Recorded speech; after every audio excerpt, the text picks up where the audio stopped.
இந்தியாவின் மிலிட்டரி உபகரணங்கள் தற்போது அமெரிக்காவின் முன்னணியைக் கடந்துவிட்டன. இது இந்தியாவின் பாதுகாப்புக்கான திறனைக் குறியாக்குகிறது.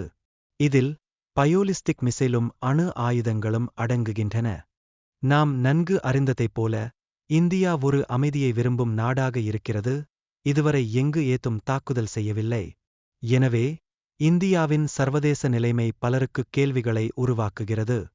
இந்தியாவின் திறமைகள் உலகின் பல பெரிய நிறுவனங்களில் அதன் உள்ளடக்கத்தால் வெளிப்படுகின்றன. இதனால்தான் அமெரிக்காவுடன் மோதுவதில் கவனம் செலுத்த வேண்டிய அவசியமுள்ளது.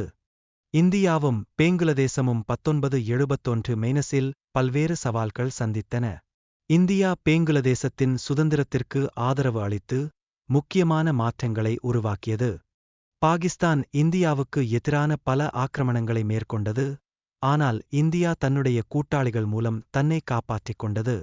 இது சர்வதேச உறவுகளில் ஒரு முக்கியமான பாடமாக உருவேறியது. இந்திய பிரதமர் இந்திரா காந்தி ரஷ்யாவுடன் ஒரு உடன்படிக்கை செய்து இந்தியாவின் பாதுகாப்பு உறுதிப்படுத்தப்பட்டது.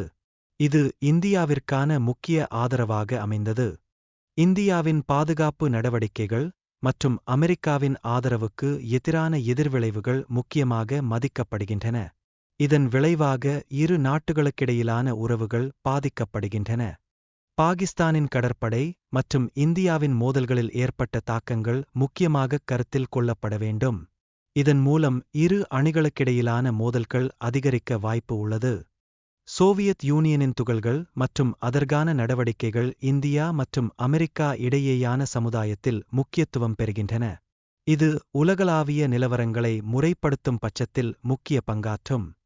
இந்தியாவின் பாதுகாப்பு பட்ஜெட் மற்றும் அமெரிக்காவின் பாதுகாப்பு பட்ஜெட் பற்றிய விவரங்கள் குறிப்பிடப்படுகின்றன.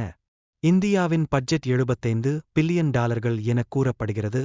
ஆனால் அமெரிக்காவின் பட்ஜெட் 10 மடங்கு அதிகமாக உள்ளது. இந்தியாவின் இராணுவப் படைகளின் எண்ணிக்கை மற்றும் அமெரிக்காவின் இராணுவத்துடன் ஒப்பீட்டு விவரங்கள் வழங்கப்படுகின்றன. இந்தியா 16 லட்சம் மற்றும் அமெரிக்கா 13.25 லட்சம் படையணிகளை கொண்டுள்ளது. இந்தியாவின் காற்று சக்தி மற்றும் அமெரிக்காவின் காற்று சக்தி பற்றிய தகவல்கள் விவரிக்கப்படுகின்றன. இந்தியாவின் 2250 காற்று விமானங்கள் உள்ளன. ஆனால் அமெரிக்கா 13,000 காற்று விமானங்களை கொண்டுள்ளது. இந்தியாவின் மிலிட்டரி வாகனங்கள் மற்றும் அமெரிக்காவின் மிலிட்டரி வாகனங்கள் எண்ணிக்கை மிகத் தனித்துவமாக காணப்படுகிறது. இந்தியாவில் 1 லட்சம் மிலிட்டரி வாகனங்கள் உள்ளன. அமெரிக்காவின் கடற்படை மற்றும் இந்தியாவின் கடற்படை இடையே உள்ள வேறுபாடு மிகவும் அதிகமாக உள்ளது. அமெரிக்காவின் கடற்படை 440 ஆவிகளைக் கொண்டுள்ளது. இது குறிப்பிடத்தக்கது. இரு நாடுகளுக்கும் அணுசக்தி ஆயுதங்கள் உள்ளன. ஆனால் அவற்றின் ஆபத்து அளவு ஒப்பிடும்போது ஒன்றுக்கொன்று சமநிலையில் உள்ளதா என்று வைத்தால் இதன் மீது மிகுந்த கவனம் தேவை.